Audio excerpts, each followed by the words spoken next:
Hello and welcome to উদ্বোধন। আশা করছি তোমরা সবাই খুব ভালো আছো এবং সুস্থ আছো। তোমরা যেরকমটা জানো, ক্লার্কশিপ নিয়ে আমি আগের সপ্তাহে 2 সপ্তাহ বা 3 সপ্তাহ আগে একটা আপডেট দিয়েছিলাম। নীলাদ্রি রয়, যিনি পিএসসি প্রাক্তন কর্মচারী, অবসর নিয়েছেন, তার ইউটিউব চ্যানেল থেকে কিছু কপি করে ইন দ্য সেন্স কপি করেই, কেননা তিনি তার ইউটিউব চ্যানেলে কিছু কমেন্ট তার ভিউয়ার্সদের জন্য বা তার যে সাবস্ক্রাইবার রয়েছে তাদের জন্য লিখেছেন, এবং আমি সেটাকে কপি করে আমার চ্যানেলে সেটা পোস্ট করেছি এবং সেটায় বেশ ভালো ভিউজ কামিয়েছি। সেই রকমটাই এরকম আরেকটা ভিডিও আমি নিয়ে এসেছি। আমি জানি এটা একটা খারাপ কাজ, কিন্তু তবুও আমার মনে হয় এই খারাপ কাজটা করার জন্য আমার মন মানে না আর কি, কেননা এতে ভিউজ আসে, আর কিছুই না, এতে ভিউজ আসে। একজন প্রশ্ন করেছিল ওই ভদ্রলোককে, কেননা শ্রদ্ধেয় স্যার নাকি আমি বারবার করে বলি, শ্রদ্ধেয় স্যার বলে, একজন বলে, একজন দুজন বলে, কিন্তু আমি কিন্তু শ্রদ্ধেয় স্যার খুব একটা বেশি বলিনি আমার গত ইউটিউব ভিডিওতে। তো সেক্ষেত্রে অনেকে কমেন্ট করেছে যে শ্রদ্ধেয় স্যার করতে করতে একটা খারাপ ভাষা ব্যবহার করেছে। যাই হোক, সেটা তার রুচিতে এসছে, তার জন্য সে বলেছে। কিন্তু আমার মনে হয় এই জিনিসগুলো আপনাদের বা তোমাদেরও জানা উচিত। গ্রুপ সি রেজাল্টটা যেরকম বলা হয়েছিল যে পুজোর সপ্তাহে বেরোনোর কথা, সেক্ষেত্রে ভদ্রলোক উত্তর দিয়েছে যে যেভাবে মহামান্য বিচারক বা উভয় পক্ষের উকিলদের মধ্যে যে কেউ এজলাসে অনুপস্থিত থাকলে রায়দান পিছিয়ে যায়, ঠিক সেই কারণে উচ্চ পদাধিকার ব্যক্তিগণের মধ্যে এক বা একাধিক ব্যক্তি অফিসে কোনো কারণে না আসতে পারলেও ফল প্রকাশে বিলম্বিত হয়। চিন্তার কোনো কারণ নেই, সামনের সপ্তাহে পুজোর ছুটির আগেই গ্রুপ সি এর ফল বেরিয়ে যাওয়ার প্রভূত সম্ভাবনা। সামনের সপ্তাহ মানে এই সপ্তাহ, কারেন্ট উইক, যেটা 22, আজকে 22 তারিখ, 26 তারিখে পুজো, ষষ্ঠী। তো এটা বলেছে, এবং এরপর আরেকটা কথা বলছে, গ্রুপ সির ফল বের হতে দেরি হওয়ার কারণেই পুজোর ছুটির আগে গ্রুপ ডি ফল বের করা এখন 20 বাও চলে, সম্ভাবনা প্রায় নেই বললেই চলে।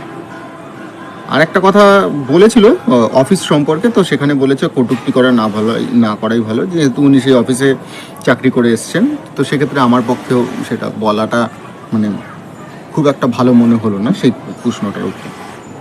আরেকজন একটা প্রশ্ন করেছিল যে স্যার, ক্লার্কশিপের রেজাল্ট কবে বেরোবে, আর ক্লার্কশিপের স্ক্যান্ড ওএমআর কপিগুলো কি রেজাল্টের আগে দেবে, যেহেতু কোশ্চেন বুকলেট দেওয়া হয়নি, একটু জানাবেন। তো উনি সেখানে অ্যান্সার করেছে যে এই চ্যানেলে বহুবার বলা হয়েছে পুজোর আগে ক্লার্কশিপের রেজাল্ট বের হচ্ছে না। আমি যতদূর ইনফরমেশন জোগাড় করতে পেরেছি, স্ক্যান্ড ওএমআর রেজাল্টের পরে আপলোড করা হবে। স্ক্যান্ড ওএমআর রেজাল্টের পরে আপলোড করা হবে মানে আলটিমেটলি তুমি জানতে পারছো না যে তোমার এক্সামিনেশনে তুমি কত মার্কস পেয়েছো, যার জন্য রেজাল্টটা বেরোবে, এবং তারপরে তুমি বুঝতে পারবে যে তোমার আলটিমেটলি মার্কসটা কত রয়েছে।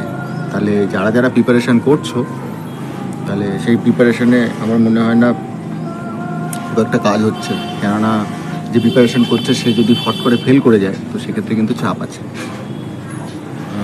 WBCS 2022 গ্রুপ সি রেজাল্ট কি আজকালের মধ্যে দিতে পারে? 3 দিন আগে বলছেন না, 3 দিন আগে মানে বৃহস্পতি শুক্রবারের। তো আরেকটা বলছে স্যার, WBCS 2024 বিজ্ঞাপনে তাহলে কি দুর্গাপুজোর পরই আসছে? দয়া করে যদি একটু বলতেন তাহলে উপকৃত হতাম। নিশ্চিতভাবে বলছে জানানো যাচ্ছে না। আর বলছে স্যার, আপনি বলেছেন সেপ্টেম্বরে ক্লার্কশিপের রেজাল্ট আসার সম্ভাবনা খুবই কম, কিন্তু একেবারেই নেই সেটাও বলেননি। তাই সেপ্টেম্বরে রেজাল্ট আসতেও পারে, এমনটা আশা করতে পারি কি, নাকি আসবেই না সেপ্টেম্বরে, একটু জানাবেন দয়া করে। বলে গতকালই লিখলাম সেপ্টেম্বরের সম্ভাবনা নেই, তাহলে একদমই নেই সেপ্টেম্বরের সম্ভাবনা। আমার মনে হয় পুজোর পরে তোমাদের এইটা নিয়ে ভাবা উচিত, এবং যারা এখনও পর্যন্ত পড়াশোনা শুরু করনি তারা একটু অনিশ্চিতভাবেই রয়েছো। পুজোটাও তাদের খুব একটা ভালো কাটবে না। যদি পুজোর আগে রেজাল্টটা বেরিয়ে যেত তাহলে আমার মনে হয় ভালো হতো সেক্ষেত্রে। তো এই হচ্ছে একটা বিষয়। তো আমার লো লাইট হয়ে যাচ্ছিলো, তার জন্য আমি লাইট ধরিয়ে দিলাম, এই আর কি। কেননা সন্ধে তৃণ সন্ধ্যাতেই আমি ভিডিও বানাতে বসেছিলাম আজকে।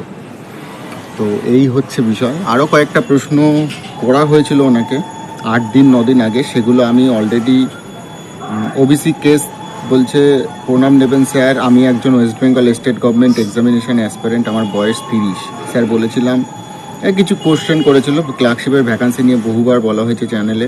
তার মানে ক্লার্কশিপের ভ্যাকান্সি যেটা বলেছিল উনি 8,000 ভ্যাকান্সি, 8,000ই থাকবে।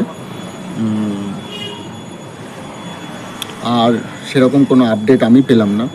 সেপ্টেম্বরের রেজাল্ট বেরোনো নিয়ে অনেকে কমেন্ট করেছিল, তো সেক্ষেত্রে উনি নিজে একদম সেটাকে খারিজ করে দিয়েছেন যে সেপ্টেম্বরে রেজাল্ট বেরোনোর কোনো সম্ভাবনা কিন্তু আর নেই।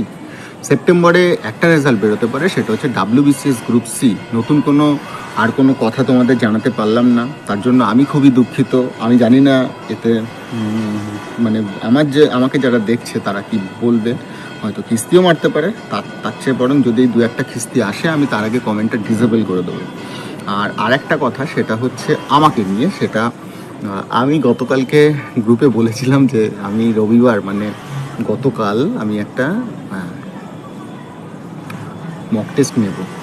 এইবার বিষয়টা হচ্ছে আমার না কিছু সমস্যার জন্য সেই মক টেস্টটা তৈরিও করা হয়নি। অ্যান্সার কিটা তৈরি করা রয়েছে, কিন্তু মক টেস্টটা এখনও অবধি তৈরি করা হয়নি। আমি মক টেস্টটা দেখছি আজকে রাতের মধ্যে অথবা কালকে বুধবারের মধ্যে আমি দেওয়ার চেষ্টা করছি।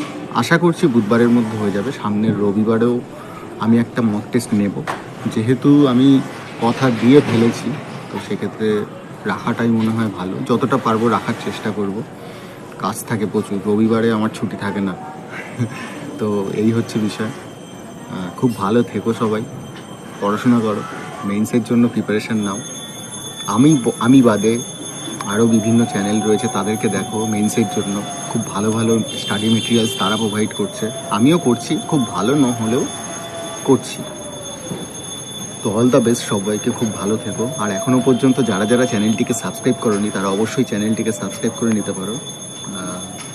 এখানে আমি ইনফরমেশন দেওয়ার চেষ্টা করি, খুব একটা ভুজুম ভাজুম কথা তো বলার চেষ্টা করি না। যারা আমাকে দেখেছেন তারা জানেন। তো অল দ্য বেস্ট সবাইকে, খুব ভালো থাকবেন, খুব ভালো রাখবেন, পুজোটাও খুব ভালো কাটুক সবাই।